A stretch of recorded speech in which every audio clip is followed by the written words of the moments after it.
오늘도 잘 오셨네요. 자, 우리 함께 모였으니 서로 축복했으면 좋겠습니다. 자, 이렇게 축복하시죠. 잘 오셨습니다. 잘 오셨습니다. 잘 오셨습니다. 잘 오셨습니다. 네, 잘 오셨습니다.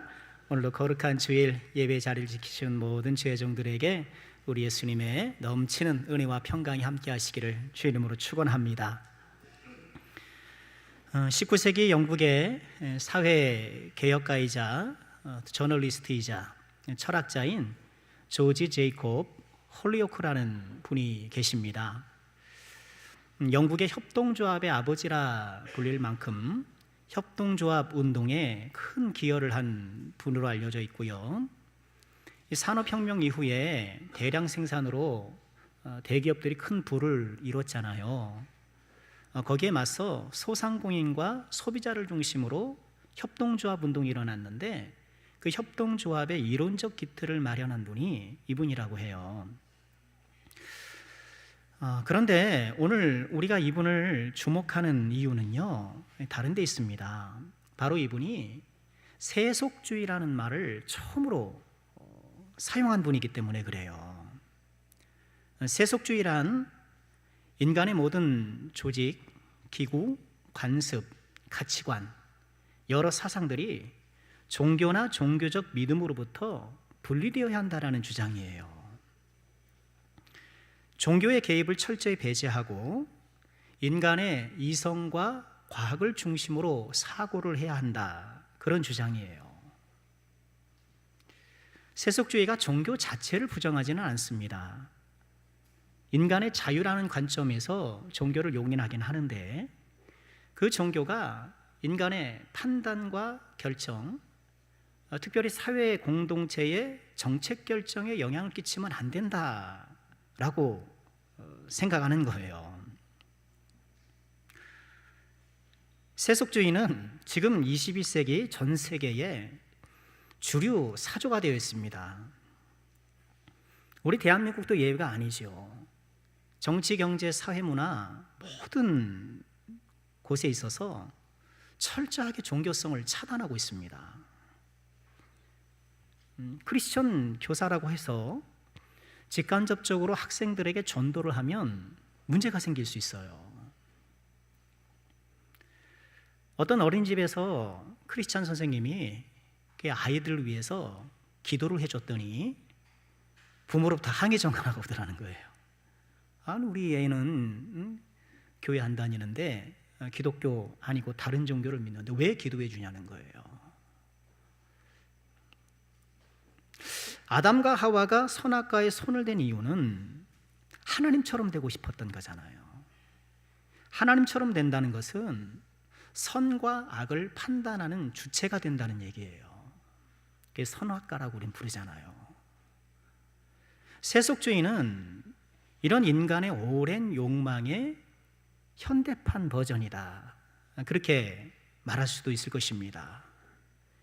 인간 스스로가 판단과 결정의 주체가 되어야 된다는 거예요. 오늘 우리가 이 세속주의에 주목하는 이유는요, 이 세속주의가 갖고 있는 주요 특징이 있는데 그것은 인간과 세상에 대한 낙관론이에요.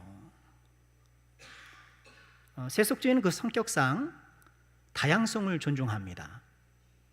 사람들이 여러 다양한 문화와 생각을 존중하고 그것을 조합하려고 해요. 그리고 이성과 과학을 바탕으로 검증 가능한 지식을 기반으로 정책을 수립하기 때문에 결점을 보완할 수 있다고 생각하는 거예요. 우리가 딱 이성적으로 과학적으로 이 문제를 분석하면 뭐가 잘못된지를 아니까 다음엔 그것을 이렇게 보완하고 이렇게 보태나가다 보면 완전하지 않지만 지금보다는 더 나은 인간, 더 나은 세상이 될 거라고 생각하는 거예요. 그런데 이런 세속주의의 낙관론은 성경의 관점과는 정반대라는 것이 문제예요. 성경은 인간과 세상에 대해 어찌 보면 비관적이라 할 만큼 부정적이에요. 지금의 인간과 이 세상은 처음 상태로부터 심각하게 훼손되어 있다라고 진단해요. 정상 상태가 아니라는 거예요. 저도 그렇고 여러분들도 그렇고 우린 다 정상이 아니에요. 그러니 이상한, 옆에 누군가를 봐도 이상할 게 없어요. 우리 다 똑같은 사람들인 거예요. 이 세상과 인간의 이런 비정상 상태를 표현하는 성경의 여러 구절이 있습니다만, 오늘 저는 시편 107편을 인용하고 싶어요. 10절 11절에 이렇게 말씀을 하시거든요. 사람이 흑암과 사망의 그늘에 앉으며 곤고와 쇠사슬에 매임은 하나님의 말씀을 거역하며 지존자의 뜻을 멸시함이라. 이 말씀에 따르면 이 세상과 사람에 대한 성경의 진단은 사망의 그늘 아래 있다는 거예요. 먹구름이 잔뜩 드리워진, 거기다가 미세먼지까지 자욱한 그런 어떤 날처럼 이 세상이 사망의 그늘에 짙게 드리워져 있다는 거예요. 이것이 성경이 말하는 인간과 이 세상에 대한 진단이에요. 오늘은요, 이 사망의 그늘이 가져오는 폐해 한 3가지를 우리가 생각해 보고, 이 사망의 그늘의 폐해를 극복하신 누구실까요? 우리 예수님. 우리 예수님이 이런 사망의 그늘이 가져오는 폐해를 어떻게 걷어내셨는가를 함께 바라보면서 은혜를 나누고 싶습니다. 사망의 그늘이 가져오는 첫 번째 폐해는요, 육체적 죽음이에요. 사람은 다 죽잖아요. 사람이 다 죽다 보니까 우리는 죽음을 인생의 당연한 한 부분으로 받아들이고 있어요. 사람 다 죽으니까 죽는 것이 정상으로 생각하는 거예요. 그러나 원래 그렇지 않죠. 하나님께서 아담과 하와를 지으셨을 때에 그 타락전 아담과 하와는요, 영생하도록 지음받은 존재들이에요. 잘 아시는 것처럼 아담이 불순종해서, 그래서 사망이 이 세상에 인간에게 유입되기 시작한 거예요. 로마서 5장 12절이 그렇게 말씀하시잖아요. 그러므로 한 사람으로, 아담이잖아요, 죄가 세상에 들어오고 죄로 말미암아 사망이 들어왔나니 이와 같이 모든 사람이 죄를 지었으므로 사망이 모든 사람에게 이르렀다는 거예요. 우리가 죽는 것은 당연한 것이 아니에요. 우린 본래 그렇게 지음받은 자들이 아니고 그것은 극복해야 할 비정상 상태예요. 죽음은 두려워요. 여러분, 죽는 것이 두렵습니까? 안 두렵습니까? 두렵지 않다라고 얘기를 하면 뭔가 좀 비현실적인 것 같고, 두렵습니다라고 얘기를 하면 굉장히 믿음이 좀 없는 것 같기도 하고, 애매한 질문일 수 있는데요, 우리는 죽음을 두려워해야 해요. 죽음이 두려워야 생명이 귀한 거예요. 죽음을 두려워할 줄 알아야 나에게 생명 주신 것이 감사한 거예요.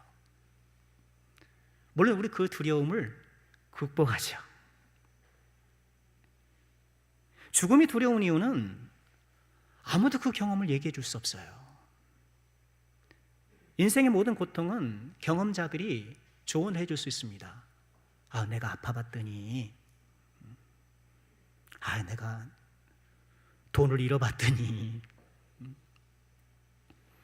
자녀가 속을 썩이면서 봤더니, 뭐 이렇게 나름 인생의 고통은 경험자들이 조언해 줄 수 있지만 죽음의 경험은 누구도 조언해 줄 수 없어요. 내가 죽어봤더니 말해 줄 수 없어요. 미지의 영역이에요.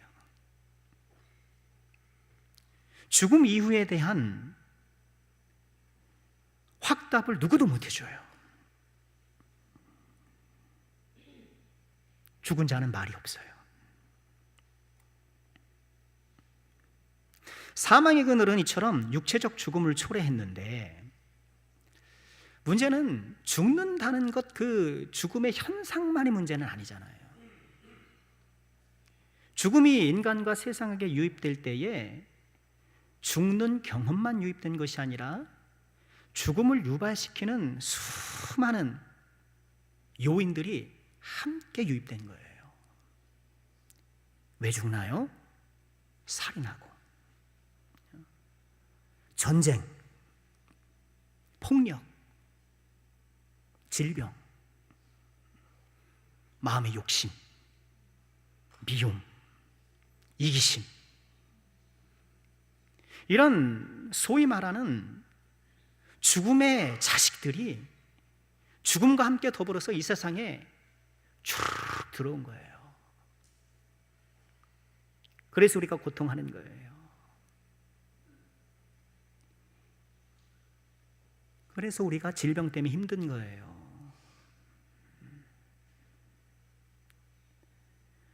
우리 모두가 고통 가운데 살아가요.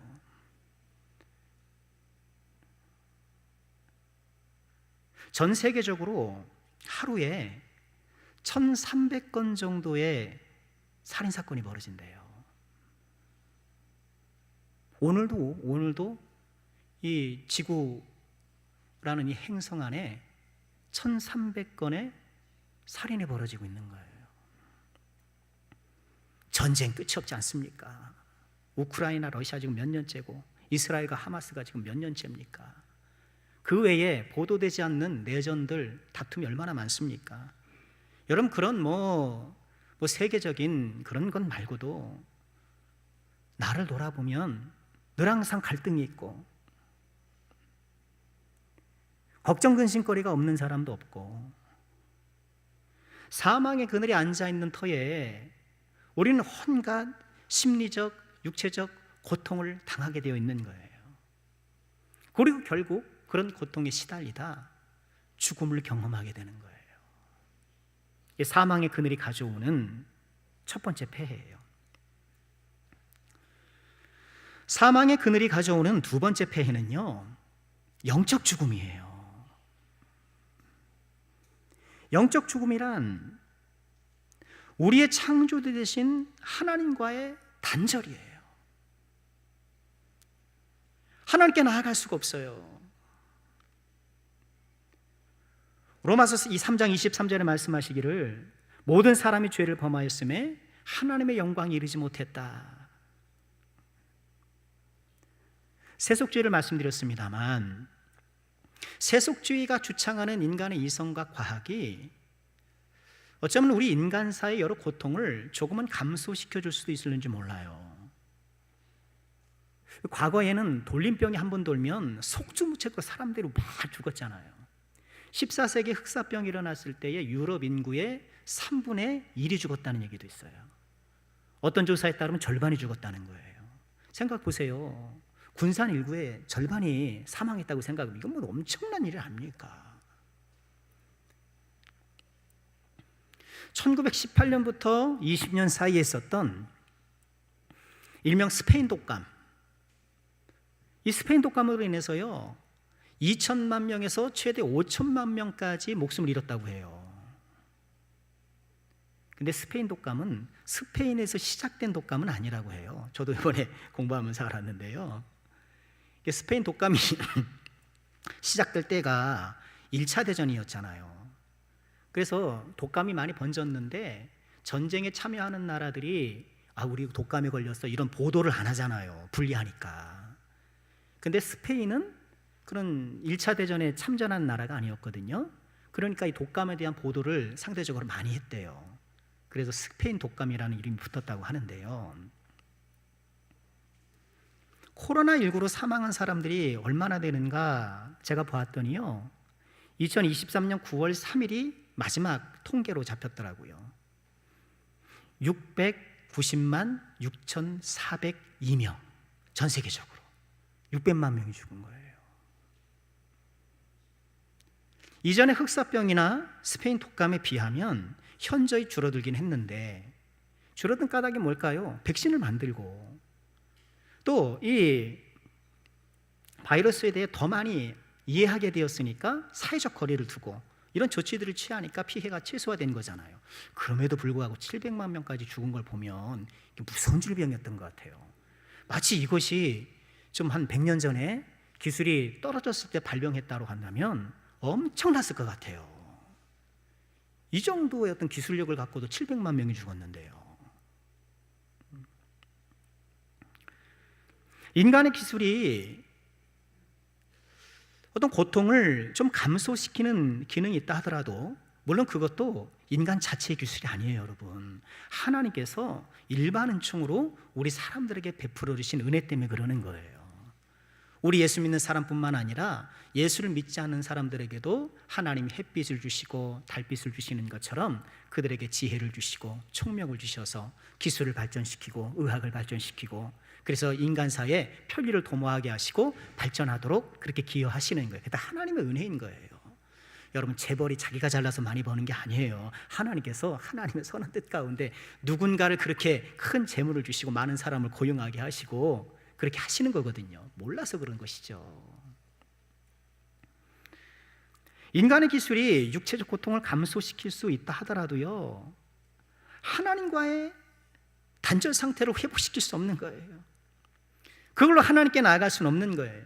여러분, 세속주의는 하나님께 나아갈 수가 없어요. 왜? 하나님 종교는 인정하지 모르지만 하나님 존재 자체는 인정하지 않아요. 그러니 세속주의 안에서는 하나님께 나아간다는 이런 개념 자체가 없는 거예요.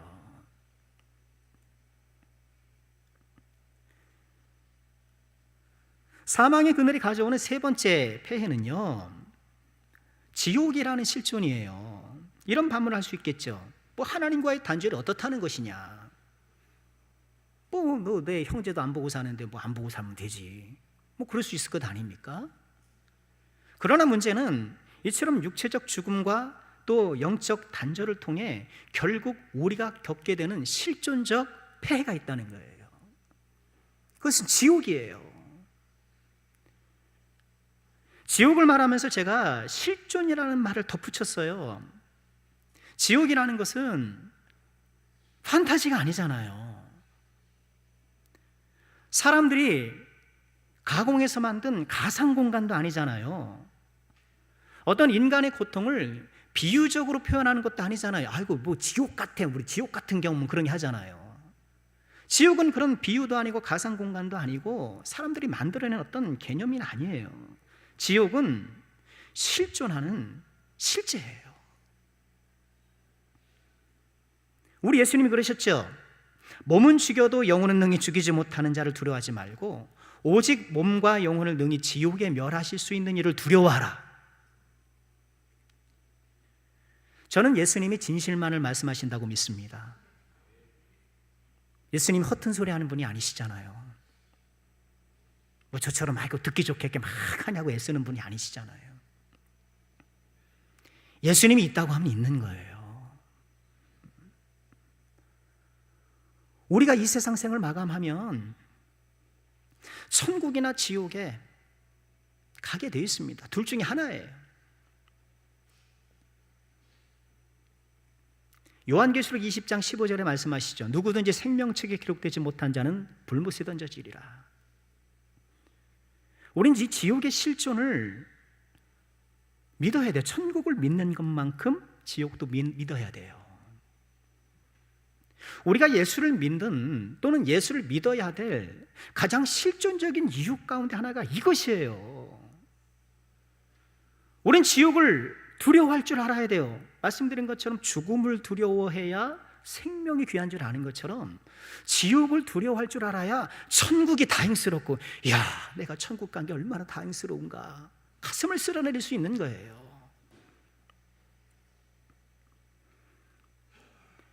마가복음 9장 47절 이하 이렇게 말씀을 하셨잖아요. 만일 내 눈이 너를 범죄하게 하거든 빼어버리라. 한 눈으로 하나님 나라에 들어가는 것이 두 눈을 가지고 지옥에 던져지는 것보다 나으니라. 거기에서는 구더기도 죽지 않고 불도 꺼지지 아니하고 사람마다 불로써 소금 치듯함을 받으리라. 지옥에 대한 이 성경의 묘사는 굉장히 정제되어 있어요. 비유적인 표현이 좀 간단해요. 그러니까 하나님께서는요, 어떤 천국의 화려함을 막 얘기하면서 야, 얼마나 좋냐 이렇게 말씀하시지 않고, 반면에 지옥이 얼마나 힘든지는 막 말씀하셔서 두려움을 막 조장하고 그래가지고 막 겁에 이끌려가지고 막 그렇게 하진 않으셔요. 천국과 지옥에 대해, 천국의 화려함에 대해서 정죄돼요. 지옥의 비참함에 대해서도 정죄돼요. 이렇게 말씀을 하셔요. 그렇지만 가만히 들여다보면 놀라운 은혜이며 엄청난 비극인 거예요. 부자와 나사로 이야기에서 지옥에 떨어진 부자가 요청한 것이 무엇이었나요? 불러 이르되 아버지 하나님이여 나를 긍휼히 여기사 나사로를 보내어 그 손가락 끝에 물을 찍어 내 혀를 서늘하게 하십시오. 물 한 컵만 주십시오. 물 한 대접만 주십시오. 아니에요. 손가락 끝에 물 한 방울만 주십시오. 그만큼 고통스러운 곳이라는 거예요. 문제는 누구도 이 지옥의 형벌을 피할 수가 없다는 거예요. 사람이 지옥을 가는 이유는요, 무슨 중범죄를 저질러서가 아니에요. 세상 사람들은 그렇게 생각하는지 모르지만, 중범죄를 저지른 사람이 지옥에 간다라면 사실 뭐 우리 가운데 그런 중범죄를 저지른 사람이 어디 있습니까? 뭐 그냥 슬쩍슬쩍 거짓말 했다고 해서 무슨 뭐 내가 뭐 큰 해를 끼쳤습니까? 다른 사람을 망하게 했습니까? 살인을 했습니까? 뭘 했습니까? 저는 10수년째 지금 딱지도 안 끊어봤는데 교통딱지도 안 끊어봤는데, 그런 세속적 관점에서의 세상 법의 관점에서의 경중을 따지면 저와 여러분들은 그렇게 걱정하지 않아도 될 사람일지도 몰라요. 그런데 사람이 지옥에 가는 이유는요, 중범죄를 지어서가 아니고요, 사람 자체가 그래서 그런 거예요. 우리 인간의 질 자체가 그런 거예요.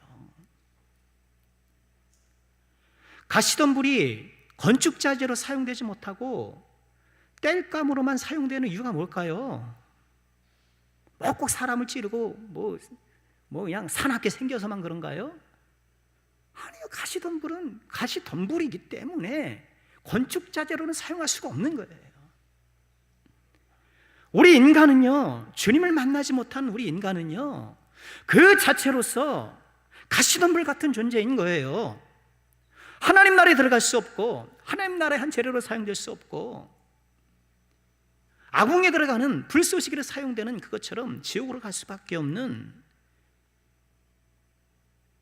그런 존재들이라는 거예요.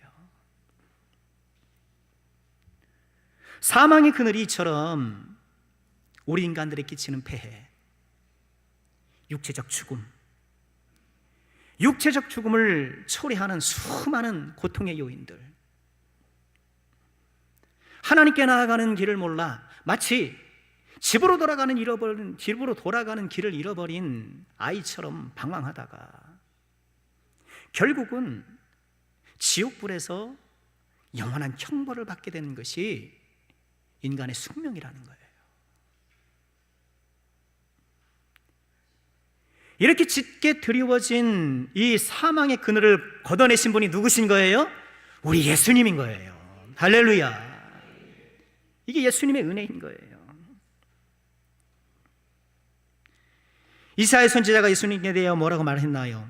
흑암에 가던 백성이 큰 빛을 보고 사망의 그늘 땅에 거주하던 자에게 빛이 비치는도다. 이렇게 사망의 그늘 아래서 육체적 영적 죽음 가운데에 지옥이 예고되었던 우리들에게 예수님께서 빛이 되어주시는 거예요. 오늘 우리가 읽은 본문 말씀에서 예수님이 무엇이라고 선언하시나요? 우리 같이 한번 읽어볼까요? 시작. 예수께서 또 말씀하여 이르시되 나는 세상의 빛이니 나를 따르는 자는 어둠에 다니지 아니하고 생명의 빛을 얻으리라. 나를 따르는 자는 어둠에 다니지 아니하고 사망의 그늘에서 벗어나서 생명의 빛을 얻게 된다, 이렇게 말씀을 하고 계시는 거예요.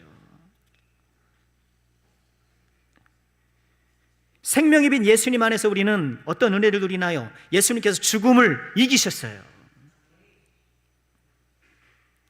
사망의 그늘에서 우리가 육체의 죽음을 맞게 되었다면 생명의 빛인 예수님 안에서 우리는 죽음을 이기고 영생을 얻게 되는 거예요. 예수 안에서 우리는 죽음의 재발견을 하게 되는 거예요. 예수님 몰랐을 때 죽음은 두려움의 대상이고 미지의 세계이고 불확실한 곳이에요. 그러나 예수님 안에서 우리는 죽음조차 어때요? 지금으로 예수 안에서 죽은 자들은 복이 있도다. 전 놀라운 말씀이에요. 죽음조차 복이 된다고 말씀하시는 거예요. 공포와 두려움의 상징이었던 죽음을 영생으로 나아가는 관문으로 완전히 바꿔놓으신 거예요. 예수님 뭐라고 말씀하셨나요? 나는 부활이요 생명이니 나를 믿는 자는 죽어도 살겠고 무릇 살아서 나를 믿는 자는 영원히 죽지 아니한다. 사망의 그늘을 걷어내고 영원한 생명을 누리도록 우리 예수님께서 우리에게 은혜를 주시는 거예요. 말씀드린 것처럼 죽음으로 인해서 이 세상에 수많은 고통의 요인들이 유입되었지만 그리스도 예수 안에 있는 사람들은 이 고통조차 하나님의 은혜에 큰 그림 안에 있다는 것을 이해하는 거예요. 우리가 욥기를 묵상하잖아요. 인간의 고통 너머에 있는 하나님의 큰 계획과 섭리가 작동하는 것을 보면서 우리는 괴롭지만 안심하고 힘들지만 인내할 수 있고 회복과 부활의 소망을 바라볼 수 있는 거예요.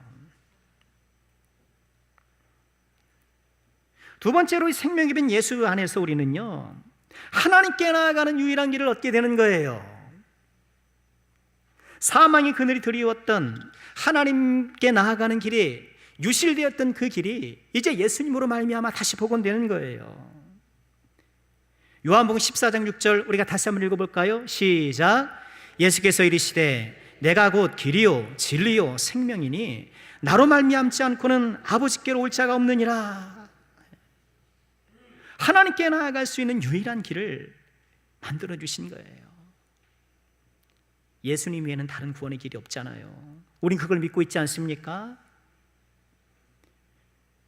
우리 늘 그런 질문 듣잖아요. 그럼 예수님 이전 사람들은 어떻게 구원받습니까? 당연히 구원 못 받죠. 이순신 장군 훌륭한 분인 거 사실이고 너무 감사한 분이지만 구원 못 받았어요. 그분들이 구원 받을 수 있다는 가능성에 대해서 여러분 귀 기울이지 마시기 바랍니다. 나라를 구하는 건 훌륭한 업적이지만 업적으로 구원받을 수 있나요? 업적으로 구원받을 수 있으면 저와 여러분들이 어떻게 구원받습니까? 업적으로 구원 못 받는 거예요. 이순신 장군 걱정하지 말고 본인 걱정부터 해야 돼요. 사도행전 4장 12절에 분명히 말씀하시잖아요. 다른 이로서는 구원받을 수 없나니 천하 사람 중에 구원받을 만한 다른 이름 우리에게 주신 일이 없습니다. 예수님이 오기 전 구약 성도들도 다 예수님 때문에 구원받는 거예요. 왜? 예수님께서 오시도록 예고가 되었기 때문에, 예수님이 오실 것이기 때문에, 이 오실 예수님을 소개하고 있는 율법과 절기들과 수많은 구약의 모든 것들, 그것들 주신 이유가 뭐예요? 예수님 때문에 주신 거거든요. 그것들이 예수님을 안내하는 안내 책자요, 안내 이정표거든요. 구약의 성도들은 다 오실 예수님을 통해 구원받은 거예요. 신약의 성도인 저와 여러분은 오신 예수님을 통해 구원받는 것이고, 예수님의 구원의 길은 없는 거예요. 아버지께 나아가는 유일한 길, 예수 그리스도.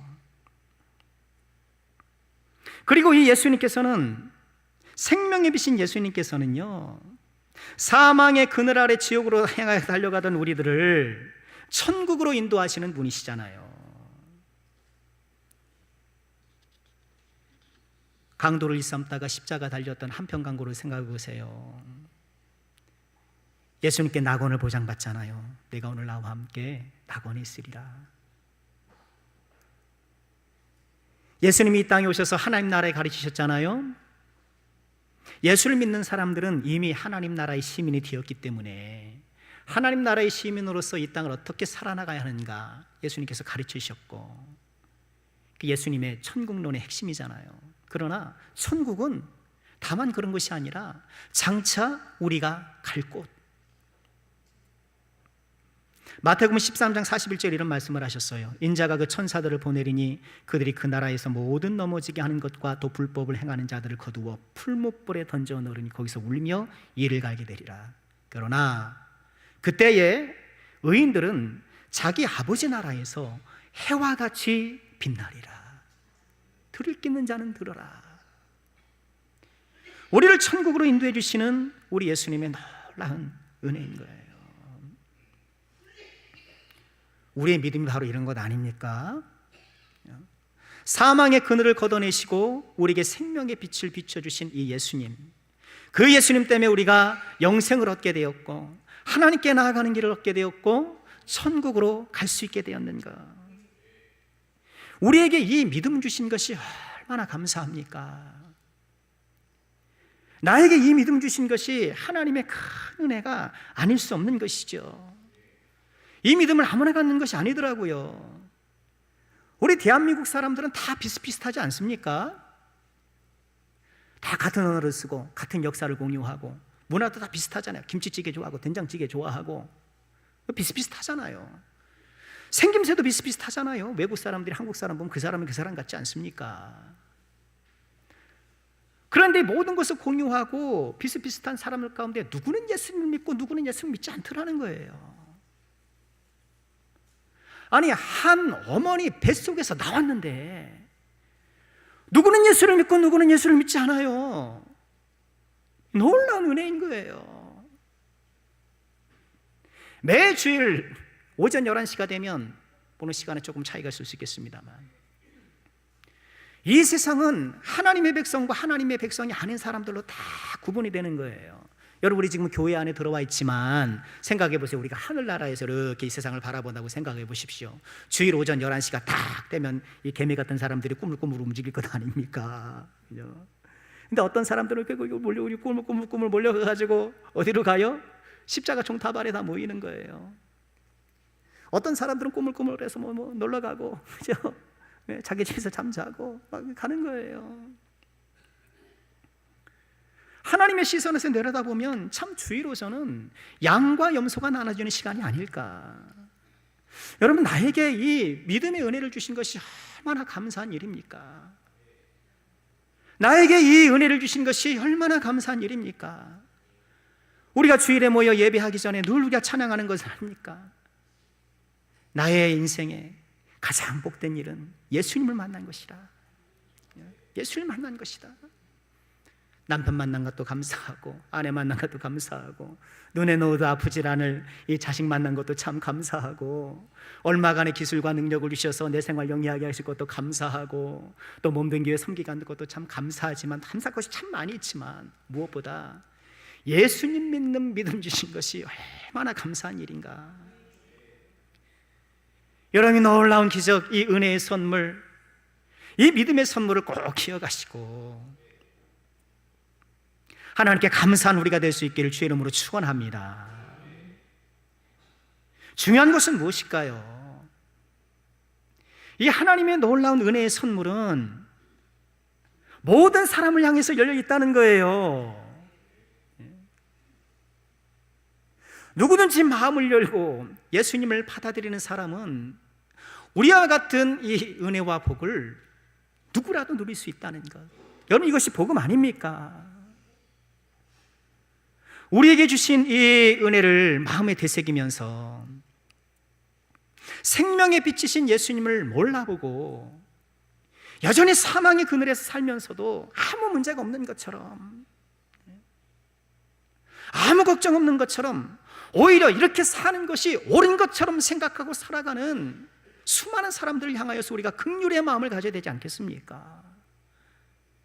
내 가족들을 향하여서 우리가 다시 한번 기도하고 하나님의 은혜를 구하면서 그들에게 드려져 있는 사망의 그늘을 좀 걷어내고 예수 그리스도의 생명의 빛이 임하도록 지금까지 기도해왔지만 우리가 다시 한번 우리의 기도를 재정비하고 마음을 새롭게 하면서 그들을 위해서 기도하고 그들에게 예수님을 소개하며 그들을 인도하는 이 사명을 감당해야 되지 않겠습니까?